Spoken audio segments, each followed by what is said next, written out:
দুনিয়ার সবচাইতে বড় বড় আলেমের মধ্যে একজন আলেমের নাম হলো আশরাফ আলী থানভী রাহমাতুল্লাহ আলাইহি। উলামায়ে দেওবন্দের উজ্জ্বল নক্ষত্র আশরাফ আলী থানভী অনেক অসংখ্য কিতাব রচনা করেছেন উম্মতের ফায়দার জন্য। অনেকটা কিতাব রচনা করেছেন, কিতাবটার নাম পছন্দিদা ওয়াকিয়া। কিতাবটার সরল তরজমা হলো সুন্দর সুন্দর ঘটনার বই, নসিহত নেওয়ার মতন বই।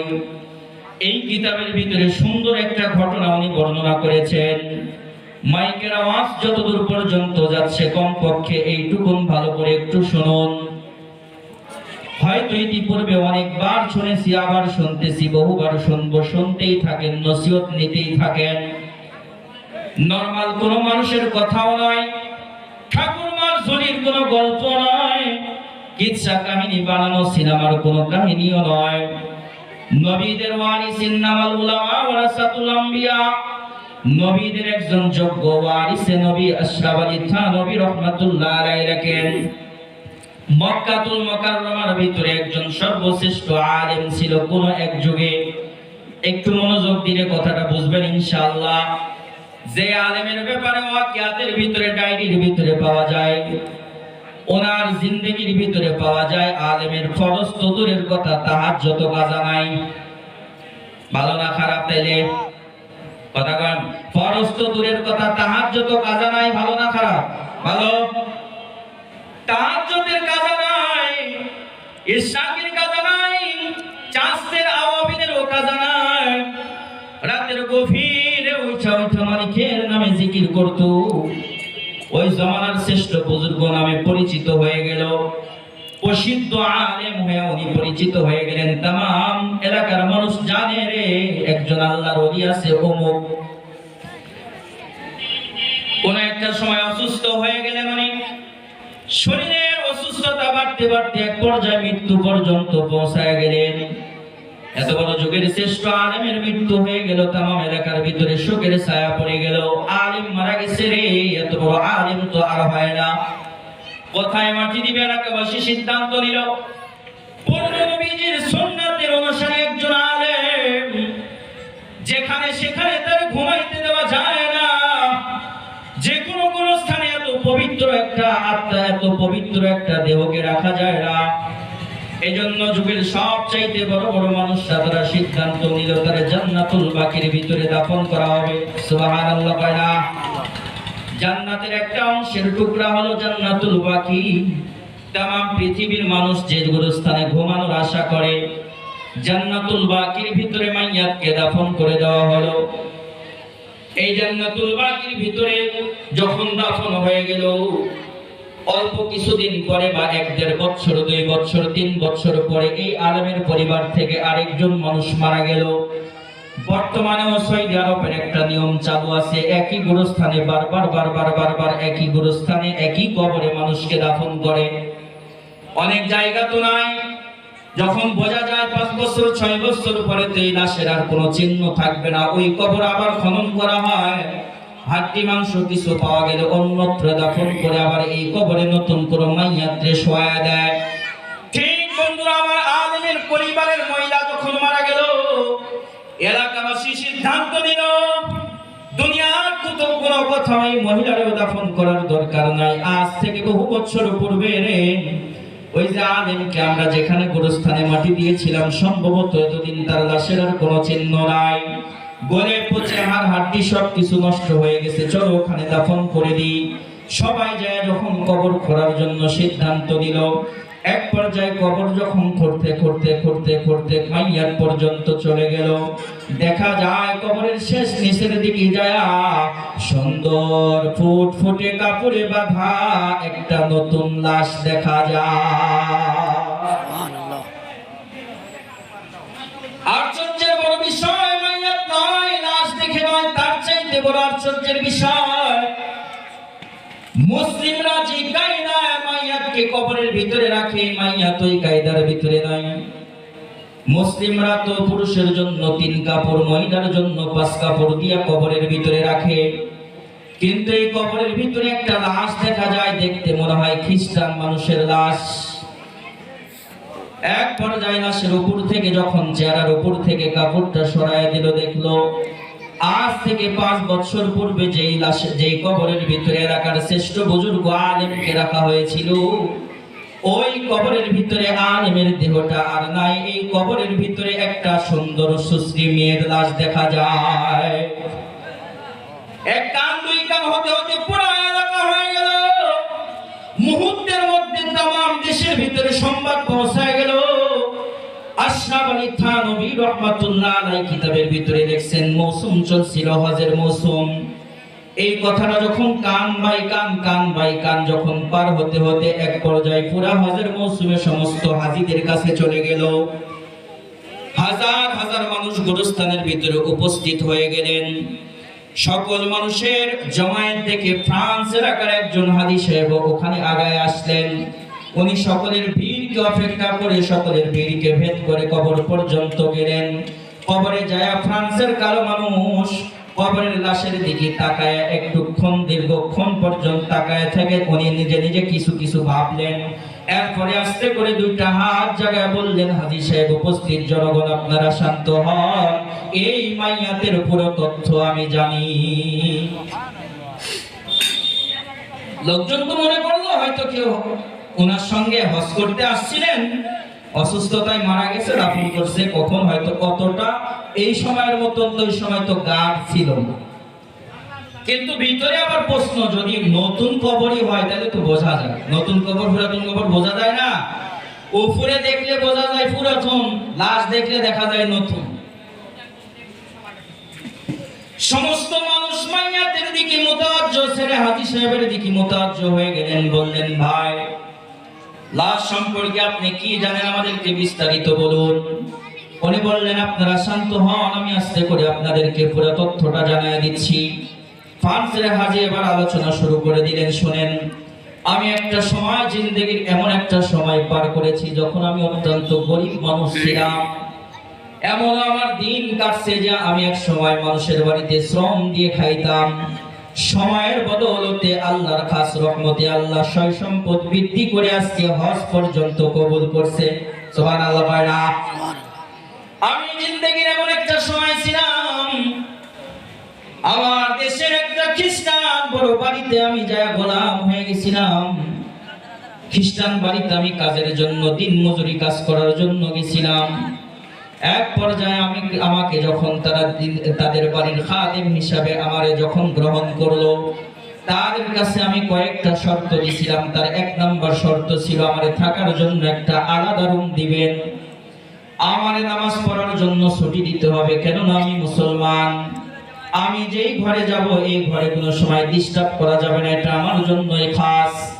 জমিদার মানুষের ঘরের কোনো অভাব ছিল না। বলল, ঠিক আছে মুসলমান, তোমার ওই একটা ঘর দিলাম, কেউ ওখানে যাবে না। প্রশ্ন হলো, রে তোমার ঘরের ভিতরে কি করবে যাকে সেখানে কাউকেই যাইতে দিবে না?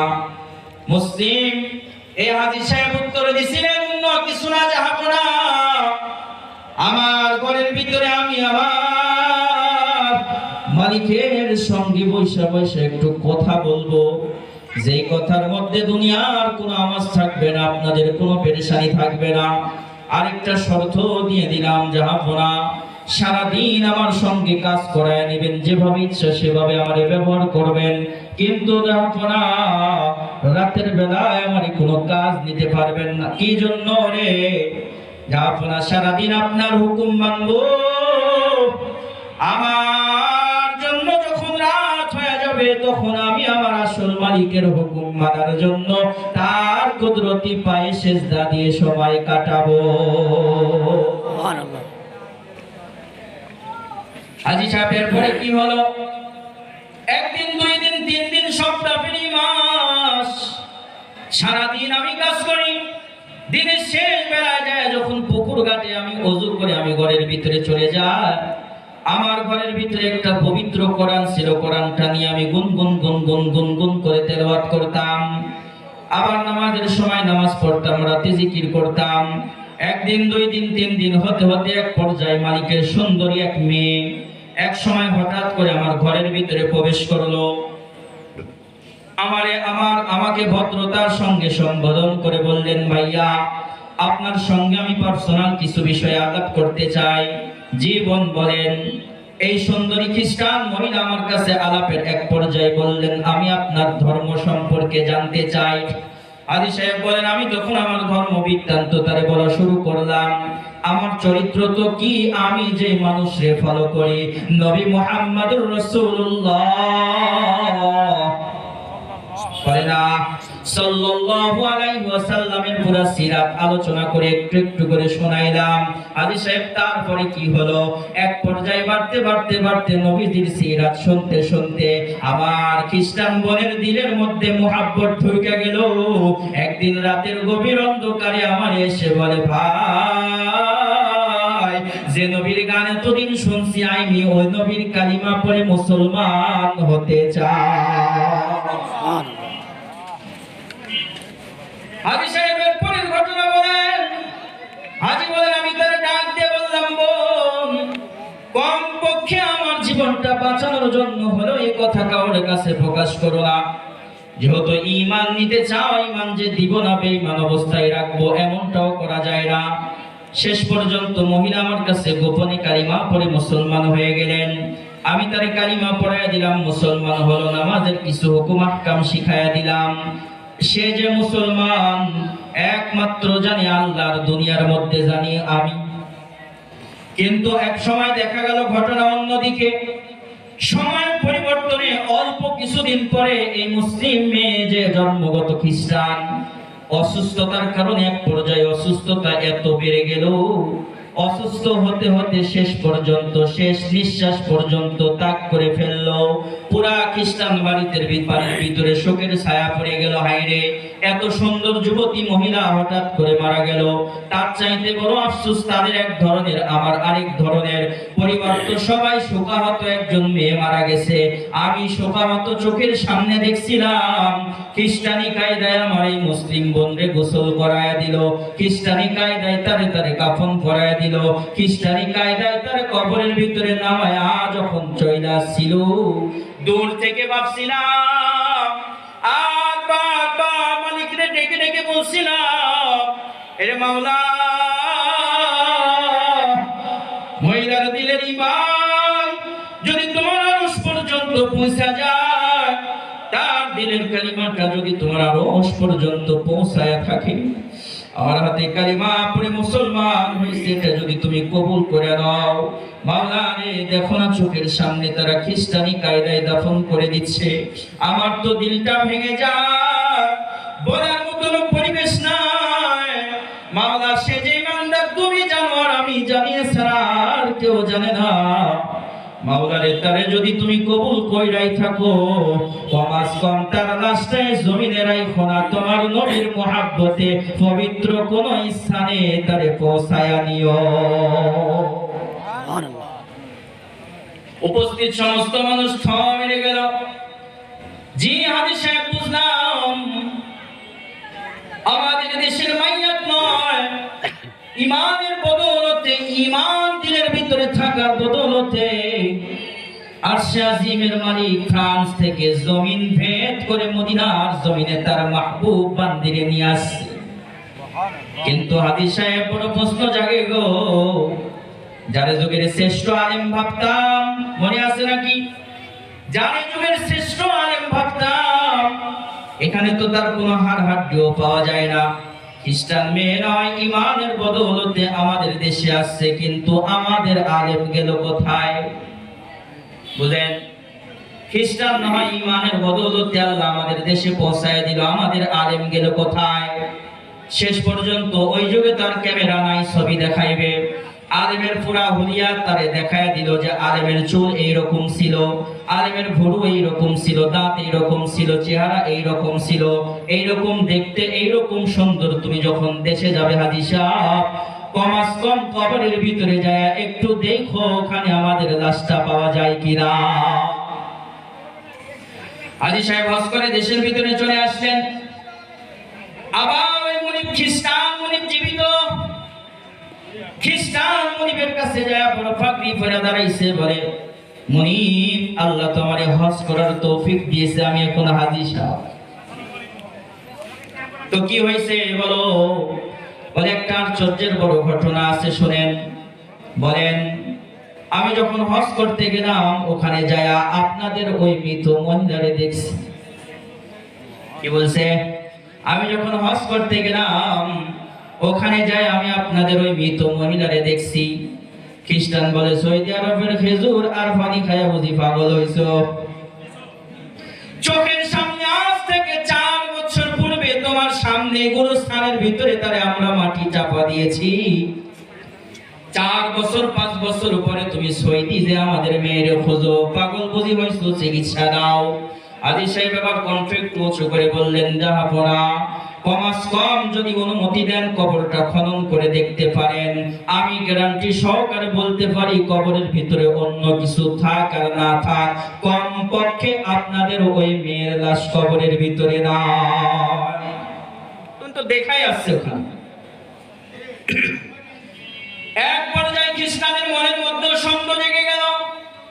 শেষ পর্যন্ত তারা তাদের কবরটা তাদের নিয়ম অনুযায়ী যেই কবর ছিল ওই কবরটা খুঁড়লো। ঠিক দেখা যায় কবর খনন করার সঙ্গে সঙ্গে খ্রিস্টান কায়দায় কোনো মানুষ নাই, মুসলিম কায়দায় একজন লাশ কবরের ভিতরে পড়ে রয়েছে। এক পর্যায়ে যখন লাশের উপর থেকে কাপড়গুলো টান দিল, বাপ টান দিয়ে দেখে হাজী সাহেব রে সৌদির আলেমরা বলে দিয়েছিল আমাদের আলেমের চেহারা এইরকম, আমাদের আলেমের চুলগুলো এইরকম, আমাদের আলেমের ভুরুগুলো এইরকম, চেহারা এইরকম। ঠিক বর্ণনা অনুযায়ী মাইয়াতের লাশের সঙ্গে মিলে গেল। নাউজুবিল্লাহ। হাজী সাহেব এবার চিঠি লিখে পাঠিয়ে দিলেন, জি আপনাদের মাইয়াতকে আমরা এখানে পেয়েছি। মুসিবত আরো বড় বেড়ে গেল। রাষ্ট্রীয়ভাবে বড় বড় উলামায়ে কেরামের টিম গঠন করে তথ্য বের করার জন্য আদেশ জারি করা হলো। ফ্রান্সের মহিলা কালিমা পড়ার বদৌলতে, দিলে ঈমান থাকার বদৌলতে আল্লাহ তাআলা মাটি ভেদ করে নবীর দেশে তারে নিয়ে আসছে। ঠিক আছে, যুগের শ্রেষ্ঠ আলেম যার কোনো ফরজ তো দূরের কথা, তাহাজ্জুদ, নফল নামাজ, ইশরাক, চাঁদ তাওয়াবিন পর্যন্ত কাজা নাই, তেলাওয়াত কাজা নাই, মুআমালাত মুআশারাত সবকিছুতে 1 নাম্বার। কোনদিন কারো সঙ্গে খারাপ কথা বলে নাই, সব দিক দিয়ে ভালো ছিল। তার লাশটা খ্রিস্টানের গোরস্থায় গেল কোন গুনার কারণে? সবাই মিলে আলেমের জীবন ডায়েরি তালাশ করা শুরু করলেন। না, আলেমের জিন্দেগির মধ্যে কোনো কলঙ্কের দাগ দেখা যায় না। ফজর থেকে মাগরিব, মাগরিব থেকে ফজর নাই, কোনো জিন্দেগির মধ্যে কোনো রকম কলঙ্ক নাই, মানুষের সঙ্গে খারাপ ব্যবহার নাই। শেষ পর্যন্ত বলল পারিবারিক তথ্য নাই, স্ত্রীর কাছে যা বলল, বলরে তাম দুনিয়া বাহিরের জগৎ আমরা ফলো করে দেখেছি, তার ডায়েরি হাতায় দেখেছি, আমরা কোথাও তার কোনো রিপোর্ট পাই নাই। ঘরের ভিতরে সত্য করে বলো তোমার স্বামী কেমন ছিল? স্ত্রী এবার ডাক দিয়ে বললেন, আলেম ভাইরা, আমার স্বামী একজন আলেম হিসাবে 1 নাম্বার, আমার স্বামী আমার শাশুড়ির কাছে ছেলে হিসাবেও 1 নাম্বার, আমার স্বামী আমার সমাজের কাছে জনগণ হিসাবেও 1 নাম্বার, আমার স্বামী স্বামী হিসাবেও আমার কাছে ছিল 1 নাম্বার। মুসিবত বাড়লো না কমলো? কথা কয় না। মুসিবত আরো দীর্ঘ হয়ে গেল। শেষ পর্যন্ত প্রশ্নের উপর প্রশ্ন করতে করতে মহিলার ডেকে বলল, বোন সত্য করে বলেন আপনার স্বামী গোপন কোনো গুনাহ করতো নাকি? উপরে অনেক সুফি দেখা যায়, অনেক বড় জুব্বা, অনেক বড় পাগড়ি, অনেক বড় দাড়ি, ভিতরে ভিতরে শয়তানি। দুনিয়ার কেউ না জানলেও একজন মানুষ জানে, সে কে? আল্লাহ। ওই জানে সারাদিন যতই বক্তব্য দিয়া বেড়াক, ব্রিজ করে দিব, রাস্তা করে দিব, সমাজ উন্নয়ন করব, জানে মনে মনে নিয়ত বস্তা ভরে চুরি করে খাবে। ওমা, কেউ না জানলেও বউ এটা জানে। সারাদিন বসে বসে জিকির করে, রোজাও কাজা নাই, নামাজও কাজা নাই, জিকিরও কাজা নাই, তেলাওয়াতও কাজা নাই। এলাকার মরলে সবার আগে দাওয়াত পায় ওই, বুঝেন না? এলাকার পানি ফোড়াও দেয় ওই, তাবিজ ফোড়া দেয় ওই, সব দেয় ওই। কিন্তু রাত গভীর যখন 10টা 11টা বেজে যায়, বিড়ি হাতে দিয়ে কিছু বন্ধু যায় দেয় বলে দোস্ত 1000 দাও, আগামীকাল 1100 দিব। এই আমলটাও চালু আছে। বুজুর্গর দুনিয়ার কেউ না জানলো একজন জানে সে কে? না না না, আল্লাহ বাদে দুনিয়ার ওলা দুনিয়ার কেউ না জানলেও ঘরের একজন জানে সে কে? চাচি চাচি চাচি। এটা যদি আমাদের চাচা হয়, এটা আমাদের চাচি, ভাই হলে ভাবি। দুনিয়ার সবার কাছে বুজুর্গি বুজুর্গি ভাব, বইয়ের কাছে যায় একেবারেই অভাব। যা বলছিলাম বাপ, আলেমের স্ত্রী ডাক দিয়ে বললেন, শোনেন, যেদিন আমি প্রথম সংবাদ পেয়েছিলাম আমার স্বামীর লাশটা গুরুস্থানে কবরের ভিতরে নাই, এই কবরের ভিতরে খ্রিস্টান মেয়ের লাশ দেখা যায়, আর খ্রিস্টান কবরের ভিতরে আমার স্বামীরে নিয়ে চলে গেছে কে বা কারা কখন জানি না। সেদিন থেকে একটা কথা বারবার বারবার বারবার বারবার আমার দিলের মধ্যে ধাক্কা মারছে। বোন বলেন, কি কথাটা একটু স্পষ্ট জানায় দেন। মহিলা পর্দার ভিতর থেকে আলোচনা শুরু করলেন, শোনেন আলেম ভাইরা, আমি আর আমার স্বামী যখন রাত্রিতে একসঙ্গে থাকতাম, যখন আমরা আমাদের যৌন চাহিদা বৈধ পন্থায় মিলন করতাম, একে অপরের সঙ্গে যখন থাকার কারণে আমরা দুজনেই নাপাক হয়ে যেতাম। গভীর রাত, শীতের রাত যখন হতো, আমার স্বামী তাহাজ্জুদের আগে পরিষ্কার হওয়ার জন্য গোসলখানায় যাইতো। আর এখনকার মানুষ কখন যায়? চোরেরা নামাজও পড়ে না, 10টার সময় ফরজ গোসল। বললাম আলেম গেল তাহাজ্জুদের আগে, আমার স্বামী গোসল করতে যাইতো।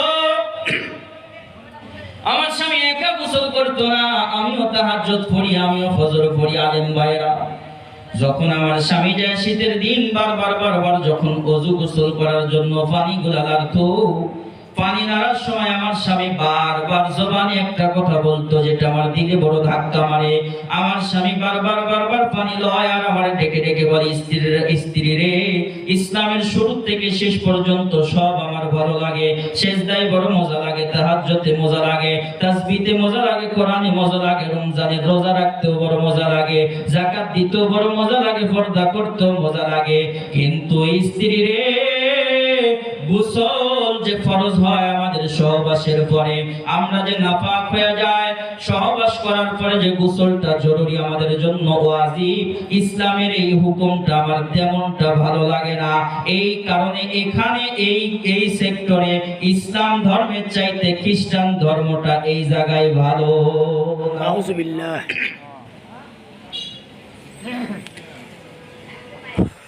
আশরাফ আলী থানভী রাহমাতুল্লাহ আলাইহি ওয়াকিয়াতুল খুলাসা কালাম দিয়ে বর্ণনা দিয়ে দিয়েছেন। আলেমের ফরজের কোনো ত্রুটি ছিল না, তাহাজ্জুদ, নফল ইবাদত, রোজা, কালাম ইত্যাদি কোনো কিছুই ছিল কম ছিল না, সব কিছুতে এক নাম্বার।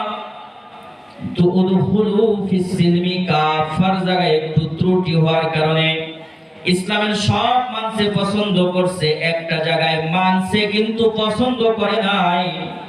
গোসল করছে কিন্তু অপছন্দ করার কারণে আল্লাহ তাআলা সহ্য করে নাই। সৌদির আলেমরা রিপোর্ট লেখা দিছে, দুনিয়ার সব রিপোর্টেও যদি এই প্লাস পাওয়া গেছে, একটা জায়গায় যায় খ্রিস্টানের মহাব্বত দিলে থাকার কারণে আরশে আজিমের মালিক তার নবীর জমিন মদিনায় তার লাশ রাখে নাই, ফেরেশতাদের মাধ্যমে পায়ে টেনে খ্রিস্টানের কায়দায় ফ্রান্সে পৌঁছায়া দিছে। নাউজুবিল্লাহ বলেন না। এজন্য বাপ, দুনিয়ায় এত দাপট, এত মেসির গেঞ্জি, এত আর্জেন্টিনার গেঞ্জি, ব্রাজিলের গেঞ্জি, শয়তানের গেঞ্জি, হয়তো ওলামায়ে কেরাম তোমার 3 কাপড় দিয়ে পেছায় কবরে রাখবে। মায়েরা যারা বিভিন্ন হিন্দি সিনেমা নাটক দেখে দেখে পোশাক ইসলাম থেকে বাড়াইয়া গেছেন, মরলে হয়তো কাফন দাফন আমাদের মতনই হবে। হয়তো কোনো মসজিদের ইমাম সাহেব মসজিদের দায়িত্বশীল হওয়ার কারণে কবরে নামবে, অথবা আত্মীয় স্বজন ওলামায়ে কেরাম কেউ নেমে হয়তো বলবে বিসমিল্লাহি ওয়া আলা মিল্লাতি রাসূলিল্লাহ। এলাকার হাজারো মানুষ হয়তো 3 মুষ্টি মাটি নিয়ে বলবে মিনহা খালাকনাকুম ওয়া ফিহা নুঈদুকুম ওয়া মিনহা নুখরিজুকুম তারাতান উখরা। দুনিয়ার সবাই জানে বড় ভালো, দুনিয়ার সবাই জানে বড় টুপিওয়ালা ছিল, বড় পরেশগার ছিল, পাঞ্জাবিওয়ালা ছিল, কিন্তু দিনের মধ্যে ইহুদি খ্রিস্টানের মহব্বত রাখার কারণে হতে পারে মাটি দিবে মহাদিগির গুরুস্থান, লাশটা থাকবে ব্রাজিলের গুরুস্থানে।